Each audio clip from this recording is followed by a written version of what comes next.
a simple recap. We're creating a form of diet which is plant-based and it's alkaline. And it's simple and traditional, so this is how poor people eat. So we've got the grain, which in this case is a brown rice, and we've got the bean, which is in the case the dookie bean. And what we've done is as follows. Brown rice and grains in general, there's an issue about them. An issue is arsenic. So there's a way, basically, what we do is we find that with the internet, it keeps on throwing up problems that we weren't aware of before. So I wasn't aware of arsenic at all. So what you do to deal with the issue about arsenic in brown rice and other grains is you soak them either overnight. This has been soaked overnight. If you haven't got time, you pour boiling water on them and leave them for at least half an hour.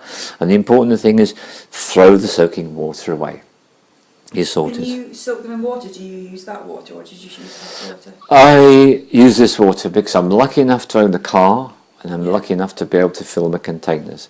But you do what you can in this life. With these, there's an issue with all pulses, which is something called lectins, and lectins are proteins which are hard for the body to digest and cause leaky gut syndrome. So the way we deal with that is we soak them. Ideally overnight. So basically I'm just going to throw these waters away and then we're ready to start cooking them. Okay. And I'll also give them a bit of a rinse, but I'm going to have to be in the real world, so I'll be throwing them away into the sink using the sieve and I'll be rinsing with the tap water, but then I'll be cooking them back in the spring water.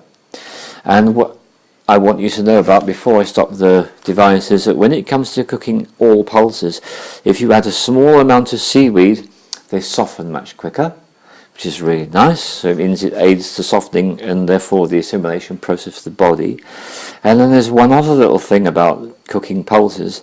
Don't ever put salt. When it comes to grains, we need to add the salt because the salt actually causes the grains to pop. When the grains pop, they're digestible. You may have sometime in your life been to a restaurant where they didn't know what they were doing and they cooked brown rice and you eat it, it's like eating bullets. That's because they don't understand about the salt.